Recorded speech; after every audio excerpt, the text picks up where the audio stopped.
Bom dia, jovens. Conforme nós prometemos, vamos ver hoje as parametrizações com coordenadas geográficas de S2, da esfera no R3. Né? Então, nós vimos uma parametrização, quer dizer, uma parametrização da esfera, uma maneira de provar que ela era uma superfície regular, que ela é uma superfície regular, mas naquela ocasião nós usamos 6 parametrizações. Então, muitas vezes não é muito prático usar aquela parametrização. Então, a parametrização mais recomendável, você usa apenas 2 parametrizações para cobrir a esfera, é a parametrização com as suas coordenadas geográficas, quais sejam a colatitude e a longitude. Então, vamos explicar o que é isso. Vou colocar aqui Vamos ver se a gente consegue desenhar aqui de uma maneira que dê para entender. Aqui o nosso R3, né? Vamos aqui o R3 e vamos na nossa esferinha aqui. Colocar só como é que chama? Só a parte de cima aqui, o hemisfério superior, tá bom? Então, nós temos aqui o eixo Z, o eixo Y e o eixo X, tá bom? Então, o que nós queremos fazer? Dado um ponto aqui da esferinha, um ponto em S2, que é a nossa superfície, né? Então, nós vamos pegar um ponto e tentar cobrir aqui por uma vizinhança coordenada naqueles moldes que nós definimos, né? Então, vamos encontrar uma parametrização que cubra aqui esse ponto, uma vizinhança do ponto P, que satisfaça aquelas 3 requisitos, seja diferenciável, seja um homeomorfismo e a diferencial seja uma coisa injetiva, uma aplicação injetiva, né?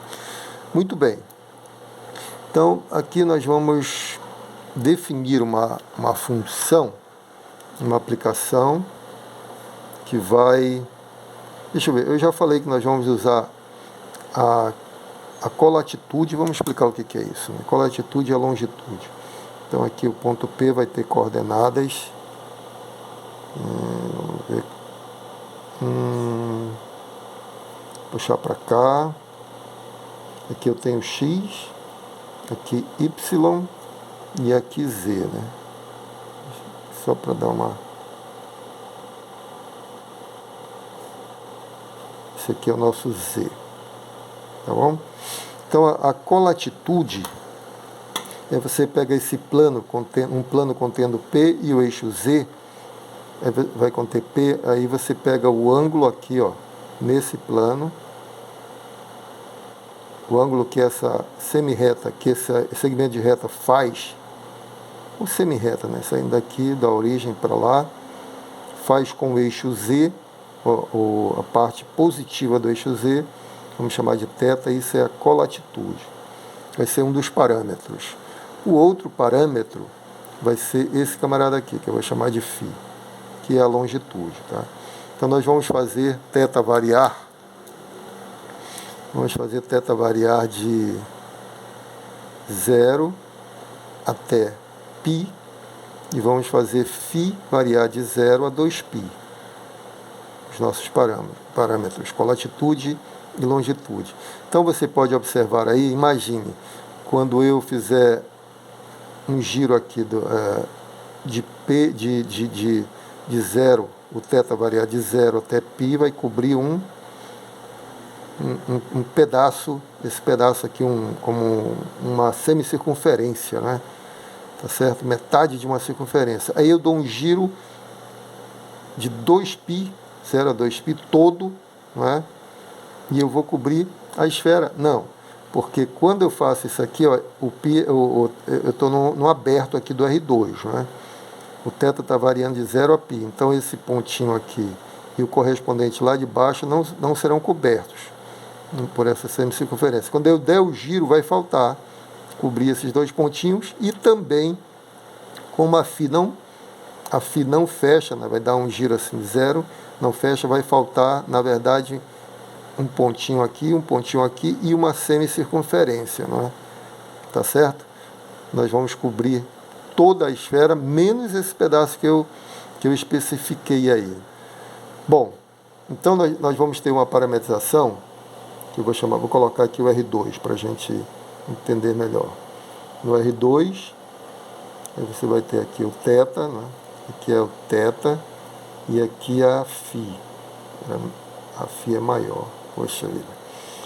Então aqui eu vou ter um aberto, que vai ser um retângulo, né? O θ está variando de 0 a π, e a φ está variando, o parâmetro φ está variando de 0 a 2π. Então nós estamos nesse aberto aqui, do R2. U, que são os pontos θφ do R2, tais que o θ vai de 0 a π, tudo aberto, né? E o parâmetro φ vai de 0 a 2π. Nós temos aqui a parametrização Xi, né? Então, Xi atuando em U, chegando em S2, vou colocar assim, S2, em S2, é isso aí, né? Interseção com o hemisfério, não, é isso mesmo, em S2, né? Vai cobrir quase toda a esfera, na verdade. Então, como é que a gente vai definir isso? Eu preciso saber, então, o Xi, o Qi, né? Essa letra, na verdade, é Qi. Estou chamando de Xi, mas é Qi. Aplicado a θ φ, vai ser um certo x, y, z do R3, né? Muito bem. Como é que a gente vai encontrar esse x, y e z aqui? Agora, vamos chamar o raio da esfera de ρ. E essa distância aqui do centro até essa extremidade de R. Então, nós temos de cara que x é igual a R cosseno φ, não é? Rzinho cosseno φ. Assim como y é R seno, né? Esse seno para o outro lado aqui. Olha para esse triangulinho aqui. Seno φ. Bom, eu vou fazer, não vou dar muitos detalhes, porque você já deve ter feito isso inúmeras vezes no cálculo 2, né? Parametrizar a esfera. Então, e o z aqui vai ser ρ cosseno φ, né? Ρ cosseno φ. Acontece que R é o outro lado do triângulo, então vai ser ρ seno φ. Aqui, ângulos alternos internos, você tem o θ aqui, né? Então vai ser R é igual a ρ seno φ. Vou escrever aqui, R é igual a ρ seno θ. É o θ aqui, né? Θ está bem aqui também, né? Não vou colocar para não carregar a figura. Tá bom? Muito bem. Portanto, o x vai ser igual a ρ seno θ cosseno φ. Preste atenção aí para eu não errar, né? Aqui é ρ seno θ seno φ. Tá bom? E aqui é apenas ρ cosseno φ. Agora eu fiz isso para uma esfera de raio ρ, né? Raio ρ maior que zero. Mas nós estamos aqui, na verdade, trabalhando a esfera de raio unitário, né? A esfera unitária no R3. Então, para nós aqui, o ρ é igual a 1. Tá bom? Então, no nosso caso específico aqui, ρ é igual a 1. Aí nós vamos ter seno θ cosseno φ, seno θ seno φ, e aqui cosseno φ. Portanto, a nossa aplicação Qi de θ φ é igual. Primeira função coordenada é seno θ cosseno φ. Segunda função coordenada, seno θ, se não tiver nada errado, né? Se tiver errado, a gente vai ter que fazer tudo de novo. Cosseno φ, tá bom? Com θ variando de 0 a π, φ variando de 0 a 2π, um aberto aqui, um retângulo lá no R2, retângulo aberto, né? Só o interior no retângulo. Tá? Então, a nossa parametrização seria essa aqui, não é? Nós temos que verificar o quê? Se ela é diferenciável. Ora, diferenciável, não há dúvida, né? As funções coordenadas x, θφ, y de θφ e z de θφ são quem? Seno θ, cosseno φ, seno θ, seno φ e a outra cosseno φ. Então, são funções que possuem derivadas parciais contínuas de infinitas ordens, são funções trigonométricas, né? Não vamos ter problema, né? Pode derivar à vontade, não é? Então, conclusão, a função que é diferenciável.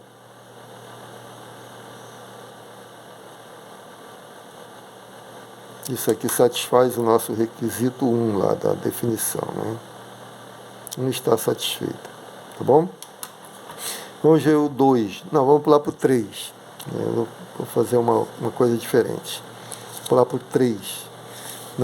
O requisito 3, o que se pede é que a nossa diferencial, né, a aplicação diferencial, seja injetiva, não é? Deixa eu escrever aqui, 3.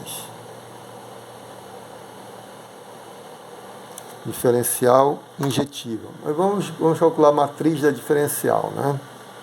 Matriz da diferencial de um ponto Q, ponto θφ, né? É igual. Como é a matriz da diferencial? Você deriva a primeira função em θ, primeira função em φ, né? Então vamos lá. X é aqui. É x derivado em θ, depois derivado em φ. Vai dar derivando em θ, cosseno θ, cosseno φ. Cosseno θ vezes cosseno φ. Aí deriva em φ, você vai ter menos seno θ, seno φ.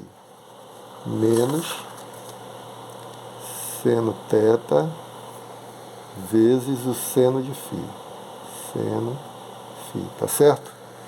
Então aqui nós vamos ter a nossa matriz diferencial, né? A matriz jacobiana, né? A matriz da diferencial.